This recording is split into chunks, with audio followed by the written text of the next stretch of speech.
공명 말씀 읽는 밤에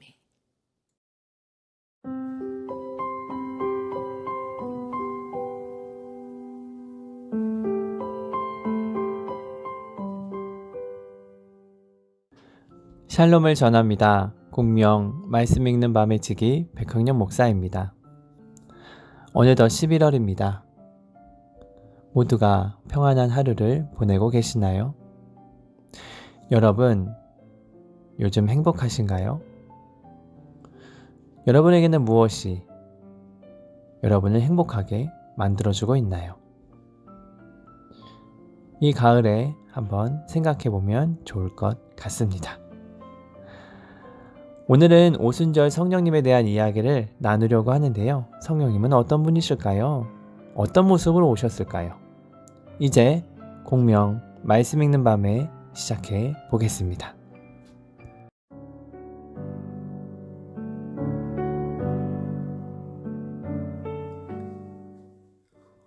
오순절 성령님. 예수님께서는 부활하신 후 40일 동안 이곳 저곳을 다니시며 하나님 나라에 관한 말씀을 전하셨단다. 그러던 어느 날 예수님과 제자들이 한자리에 모였을 때였어. 예수님께서는 이렇게 말씀하셨단다. 너희는 예루살렘을 떠나지 말고 내 아버지께서 약속하신 선물을 기다려라. 약속의 내용은 이것이다. 요한은 물로 세례를 주었지만 너희는 얼마 되지 않아서 성령으로 세례를 받을 것이다.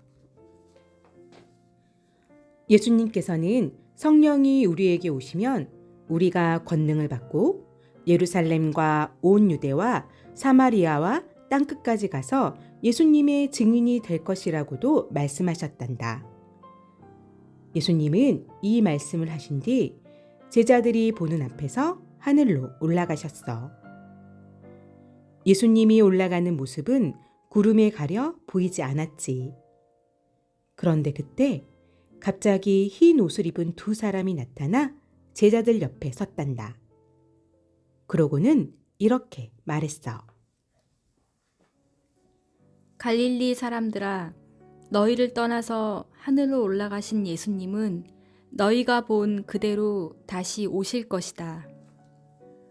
라고 말이야. 예수님이 하늘로 올라가시고 10일 뒤 유대인의 명절인 오순절이 되었단다. 여러 나라의 수많은 사람이 오순절을 지내기 위해 예루살렘에 모여들었단다. 제자들 또한 모두 한 곳에 모여 예수님께서 약속하신 성령님에 대해 이야기하고 있었어. 그때였어. 갑자기 하늘에서 쉥 하는 세찬 바람 같은 소리가 나더니 제자들이 앉아있는 집안을 순식간에 가득 채웠단다. 이게 대체 무슨 소리지? 제자들은 모두 놀라 주변을 두리번거렸지. 머리카락이 날리거나 옷자락을 움직이는 바람이 아니었어. 신비로운 바람소리만이 제자들의 주변을 감쌌단다. 그때 제자들의 눈에 혀처럼 생긴 커다란 불꽃이 보이기 시작했어. 그 불꽃은 여러 개로 갈라져 그곳에 모인 한 사람 한 사람 머리 위에 각각 머물렀단다. 그 불꽃은 뜨거운 진짜 불꽃이 아니라 불꽃 모양을 가진 아주 신비로운 것이었어. 제자들은 그 순간 마음에 말할 수 없는 평안함과 기쁨이 흘러넘쳤단다. 그리고 깨달았어. 신비로운 바람 소리와 불꽃은 바로 예수님이 그들에게 약속하신 성령님이라는 것을 말이야. 성령님은 원래 눈에 보이지 않고 우리 마음속에 계신 분이란다. 그런데 하나님은 우리에게 성령님이 오셨다는 것을 알리기 위해 바람소리와 불꽃의 모양으로 보여주신 거란다. 제자들은 눈을 감고 기도하며 그들의 마음속에 들어오신 성령님과 깊이 만나기 시작했어. 심장이 쿵쾅쿵쾅 뛸 정도로 너무도 감격스럽고 뜨거운 순간이었단다. 잠시 뒤 제자들은 성령님께서 말하게 하시는 대로 하나님을 찬양하며 목소리를 높였단다. 갈릴리 지방의 말뿐만 아니라 다른 나라의 말로도 하나님을 찬양하고 하나님 나라를 전하기 시작했단다. 제자들은 스스로 말하면서도 너무 놀랐어. 다른 나라 말을 배운 적이 없는데도 성령님이 이끄시는 대로 말하니 다른 나라 말이 아주 술술 나왔거든. 이 말소리가 나자 각국에서 온 사람들이 제자들이 모인 곳으로 모여들었단다. 그 사람들은 예수님의 제자들이 자기네 나라의 말로 말하는 것을 듣고는 너무 놀라 눈이 휘둥그레졌어. 그러고는 지금 이 광경을 믿을 수 없다는 듯 말했단다. 보시오, 말하고 있는 사람들은 모두 갈릴리 사람들이 아니오? 그런데 이 사람들이 하는 말을 우리가 알아듣다니 도대체 이게 어찌 된 일입니까? 사람들은 눈앞에서 보고도 듣고도 여전히 믿지 못한 채 어리둥절한 표정을 지었단다. 서로의 얼굴만 쳐다보았어. 그런데 제자들을 향해 손가락질하며 조롱하는 사람들도 있었단다. 저 사람들은 술을 너무 많이 마셨군. 꼭 미친 사람들 같지 않소? 그때 예수님의 제자인 베드로가 다른 11명의 제자들과 함께 자리에서 일어서서 사람들을 향해 큰 소리로 말했단다. 유대 사람들과 모든 예루살렘 주민 여러분, 이 일을 여러분에게 설명해 드리겠습니다. 모두 내 말에 귀를 기울여 주십시오. 그곳에 모인 수많은 사람이 베드로를 바라봤어.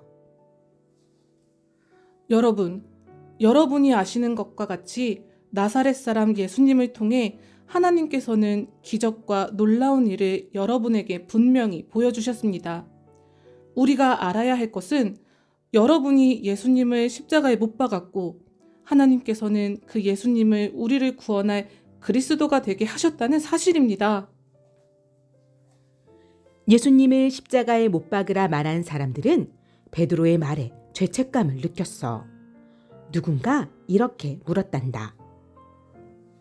그러면 우리가 어떻게 해야 하나요? 베드로는 힘차게 소리쳤어. 잘못을 뉘우치고 예수 그리스도 이름으로 세례를 받으십시오. 그러면 여러분의 죄는 용서받을 것입니다. 그리고 성령을 선물로 받게 될 것입니다. 그날 베드로의 말을 받아들이고 믿은 사람의 수는 3,000명이나 되었단다. 정말 엄청나지? 이 모든 것을 가능하게 하신 분은 누구일까? 맞아. 예수님이 우리에게 약속하신 선물, 바로 성령님이시란다.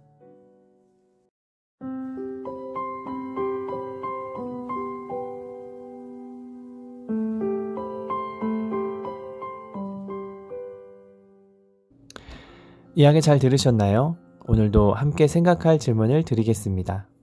첫 번째, 성령님은 언제 제자들에게 나타나셨나요?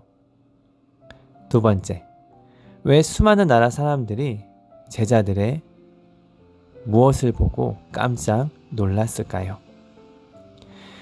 예수님이 부활하신 후 40일간 제자들과 함께 시간을 보내셨습니다. 그리고 하늘에 올라가셨습니다. 약 10일이 지난 후 유대 명절인 오순절이 되었을 때 성령님이 제자들에게 찾아오셨습니다.